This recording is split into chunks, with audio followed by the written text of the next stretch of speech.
বাইজিদ বুস্তামি রহমতুল্লাহ আলাইহ মার কোরবানির কারণে উনি বাইজিদ হয়েছেন। ওই কাহিনীর দিকে নিয়ে যেতে চাই না আপনাদেরকে, আমার হাতেও সময় নাই যে আমি ওই দিকে নিয়ে যাব। ওনার ছোট বয়সে বাপ মারা গেছে, মা পরের বাড়িতে কাজ করতেন।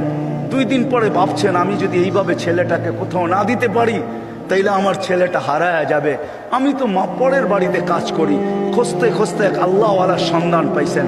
মানুষ বলছে ওই আলেম ওইখানে আছে, আল্লাহওয়ালা ও আলেমও যদি তোমার ছেলেটাকে নেয় বা তুমি যদি দিয়ে আসতে পারো তাইলে হয়তো তোমার ছেলে মানুষ হয়ে বাহির হবে।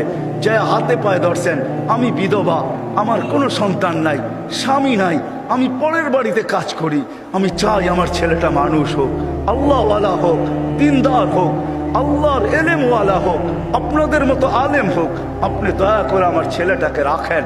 শাইখ রাজি হয়েছে, মা শর্ত দিছে আপনি আমার ছেলেকে ওই দিন পর্যন্ত বাড়িতে পাঠাইতে পারবেন না যতদিন পর্যন্ত আপনার মতো না বানায় দেন। শাইখ অঙ্গীকারবদ্ধ হয়েছেন যে আমি পাঠাবো না যতদিন পর্যন্ত আমার মতো বড় না বানায় দেয়। 2-4 দিন পরে মাস গেছে, 2-4 মাস পরে বাইজিদ কাঁদতে শুরু করছে যে সবার বাবা আসে, মা আসে, আমার মা তো পরের বাড়িতে কাজ করে, আমার মা তো আসে না। ও শাইখ আমাকে একটু মাকে দেখতে দেন না। তো শাইখ বলছে তোমার মার সাথে আমি ওয়াদাবদ্ধ, আমার মতো না বানানো ব্যতীত তোমাকে পাঠাবো না। বলছে না, আমি মাকে দেখতেই চাই। ছোট কচি বাচ্চা, শাইখ তার দিল ভাঙতে চান নাই। একদিকে ছুটি না দিলে বাচ্চার দিল ভাঙা যায়, যেটা মেড ইন আল্লাহ। আরেকদিকে ছুটি দিলে মার অঙ্গীকার ভাঙা যায়। শাইখ তখন বলছেন বেটা ছুটি দিতে পারি, এতগুলো সবক যদি তুই আজকে আমাকে শুনাইতে পারিস, কোরআনের এতটুকু যদি মুখস্থ শুনাইতে পারিস। বাইজিদ বুস্তামি কোরআন নিছেন, হাত উঠায় দিছেন, মালিক মাকেই তো দেখতে যাব, কোরআন তো দিলের ভেতরে তুই জমায়া দিবি, তুই না দিলে তো আমি মুখস্থ করতে পারবো না। চোখের পানি, কচির ঠোঁটের পানি ছেড়া দিয়া বাইজিদ যখন হাত তুলছেন, পৃষ্ঠা উল্টাইতে ছিল কথা। কোরআন যেন ভিতরে যেরকম আমরা আমাদের মোবাইলের ভিতরে নেই, ব্লুটুথের মাধ্যমে, শেয়ার হিটের মাধ্যমে, হোয়াটসঅ্যাপের মাধ্যমে সে পৃষ্ঠা উল্টাইতে ছিল, কোরআন তার ভিতরে কাটতে ছিল। যতটুক সবক শাইখ দিছে এর চেয়ে বেশি যায় বলছে শাইখ রেডি হয়ে গেছে। বলছে তুমি এটা মুখস্থ করলা তো করলা কি কইরা? মুচকি হাসি দিয়া বলছে শাইখ কালাম যার সে বসায় দিছে। তো শাইখ বুঝছে এটা কোনো সাধারণ ছেলে না। ছুটি দিছে, বাড়িতে গেছে, দরজা খটখটাইছে। মা জিজ্ঞাসা করছে ভিতর থেকে কে? বলছে বাইজিদ। বলছে না, আমার বাইজিদ আসতে পারে না। আমি তো শাইখকে বলে আসছি বাইজিদ ওই পর্যন্ত আসবে না, যেই পর্যন্ত শাইখের মতো না হয়, আল্লাহওয়ালা না হয়, আমার বাইজিদ আসবে না। তুমি আমার বাইজিদ হতে পারো না। মা দরজা খোলেন নাই। মাও এরকম ছিল। এই জন্যই তো বলে মা যদি ফাতেমা হয় তো সন্তান হাসান হুসাইনি হয়, মা যদি ফাতেমা হয় তো সন্তান আব্দুল কাদের জিলানী হয়। মা যদি এরকম হয় তাইলে ছেলেও বাইজিদ বুস্তামি হয়।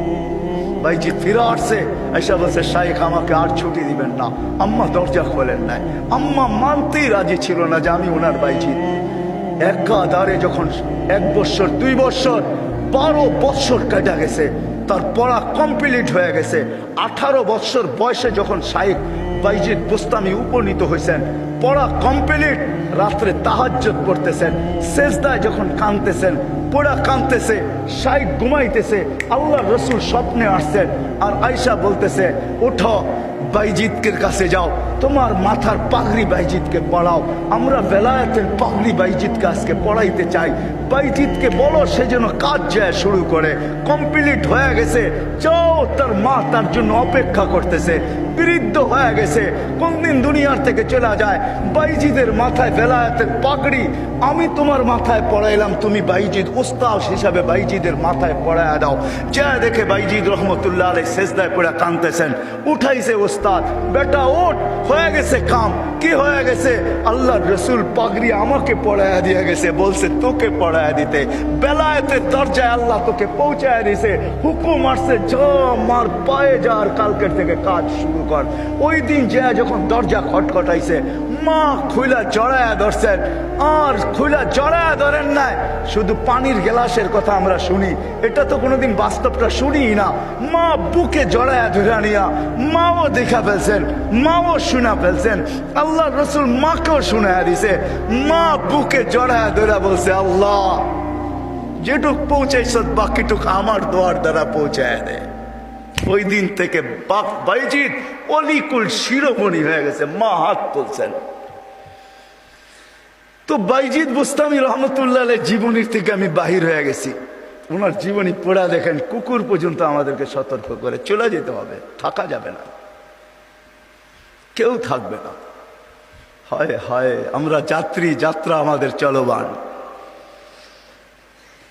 আজকে আসি কালকে থাকবো না, কিন্তু নিজেকে প্রস্তুত করে নিয়ে যেতে হবে, গুছায় নিয়ে যেতে হবে, বানায় নিয়ে যেতে হবে। যুবক, তুমিও তোমাকে বানায় নিয়ে যাও।